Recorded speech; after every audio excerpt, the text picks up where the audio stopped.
everyone, my name is Amber, welcome back to my channel. Today I'm going to be showing you all the books that I got from the library recently. If you don't know, in the UK the libraries have been shut since November in my area. At the end of April they opened up again, at least around here. And so I went to the library a few weeks ago and I picked up a bunch of books and I thought I would show them to you. Some of them I have already read and spoken to you about in wrap-up, so I'll show you those first because I don't want to go on and on about them in several videos. That would get quite boring, but if you want to know more about these books in particular, you can check out my May wrap-up because I definitely talk about them in there. So the first one I read is one that I actually loved, and that is My Lovely Wife by Samantha Downing. I've also requested her next two books from the library as well because this was such a good thriller. So this one is about a husband and wife. It's told from the point of view of the husband, who I don't think has a name, but I could be wrong. They are serial killers. At the beginning of the book, they have abducted a young woman and they are looking for another. The first young woman is killed and then it sparks a whole thing in the neighborhood or in the county, I guess, and they think that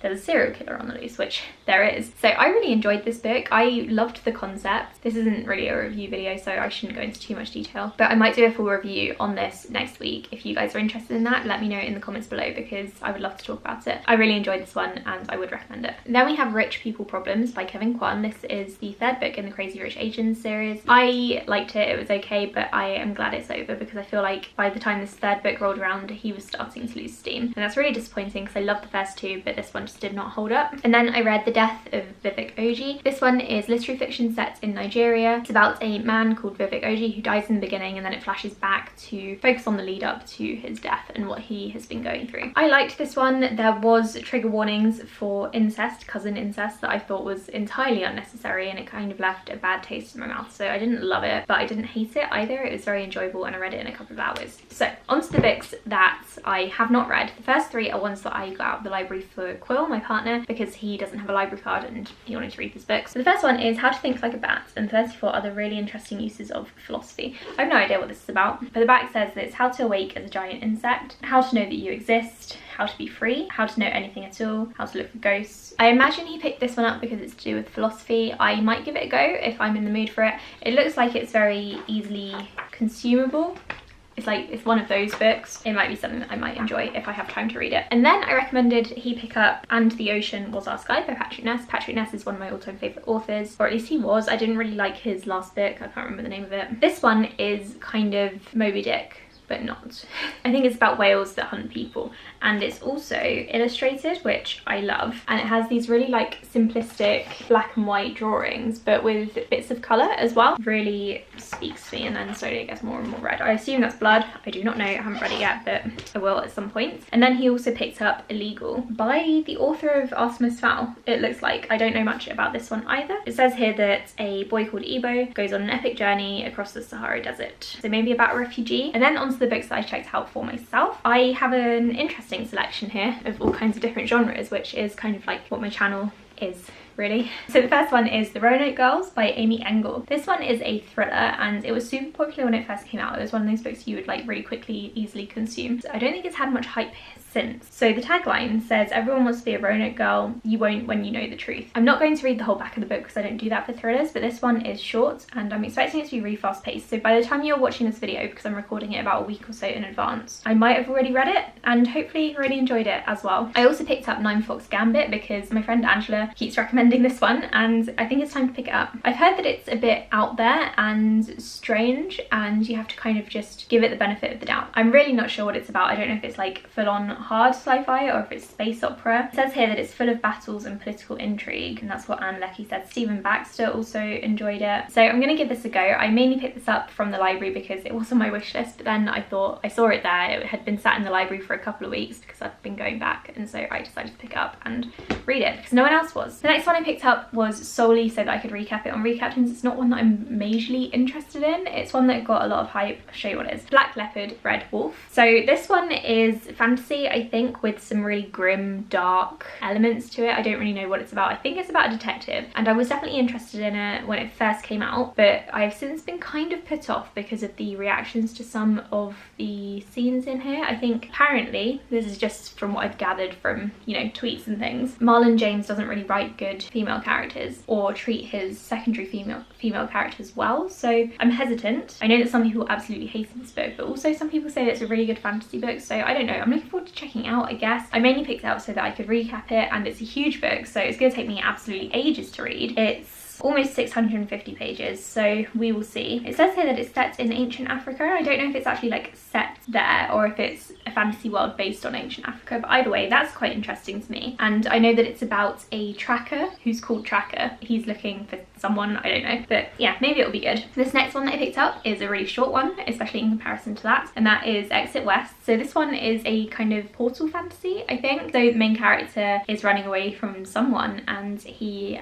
accidentally enters a portal and gets transported to another part of the world. It's really short. I'm expecting to read this one probably in the first half of June, so I might have already read it by the time you're watching this video. I'm hoping it's going to be good and really fast paced and really easy to read. The next one I picked up is by an author who I'm coming to really enjoy. The Devil and the Dark Water by Stuart Turton. This is by the author of The Seven Deaths of Evelyn Hardcastle, which is a book that I adored when I first read it a couple of years ago. I think it would have been in 2019 now, I think, and I loved it. So I'm hoping this has a similar mysterious, otherworldly, tense feel to it, because that's what I really enjoyed in Seven Deaths. I don't know whether or not to reread Seven Deaths first and then get to this, or read this and then reread Seven Deaths, because I do want to reread Seven Deaths at some point. I'm just not sure when the best point would be to do that. I'm really looking forward to reading this one. As far as I know, it's about a ship that is heading towards the Netherlands, maybe? Yeah, so apparently the world's greatest detective is being transported to Amsterdam, but no sooner is the ship out to sea than devilry begins to blight the voyage. Strange symbols appear on the sails, livestock are slaughtered, ominous whispers travel through the crowded decks. And then comes the first murder. So I think it's like a murder mystery, kind of very tense thing set in the 1600s. Everything about it sounds amazing, especially because it's written by Stuart Turton. I hope that it's got a very complex plot as well, like Seven Deaths did. Cannot wait to read this one. It's another big one though, so I'm going to leave this until towards the end of the month, because again, it's like 650 pages and I'm in the mood at the moment for shorter, more fast-paced fiction. So I'm going to put this one off just for a couple of weeks, but I'm now hyping myself up, so I kind of want to read it now.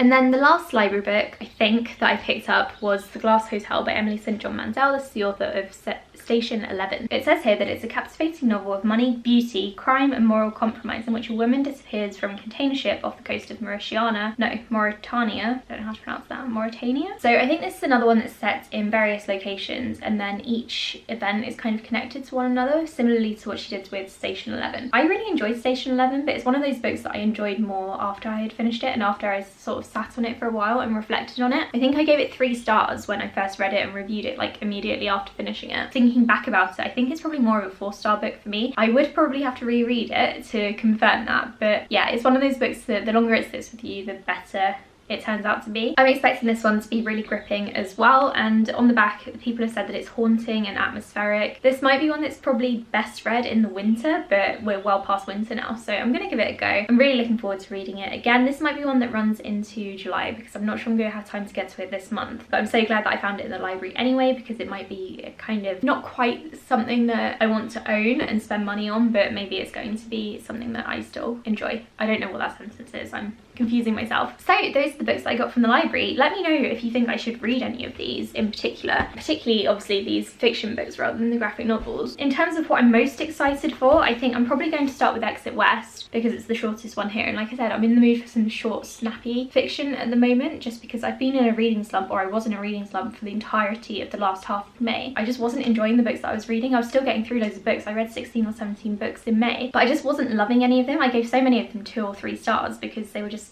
okay, they were average. So I think if I read maybe the shorter ones first, I should be able to get through them faster, and then obviously get more captivated by the plots, because presumably if the books are shorter, they have a more captivating plot. That's just the logic that I am applying to them. I don't know if that's true. And then I can leave the bigger ones until the end of the month, or I can maybe read like 50 pages a day of this one, because I'm not quite so hyped for it, but I think I'm going to love The Devil and the Dark Water. This might be a 5-star prediction. I'll have to think about that some more, but I reckon so. I will probably want to read this in like 1 or 2 sittings, but we'll see. It's quite a long book, and I was really surprised that it was at the library, so I'm really happy about that. So yeah, let me know what you think, and if you've got any recommendations, tell me. So thank you so much for watching this video. I'll be back very soon, and I'll speak to you in the next one. Bye!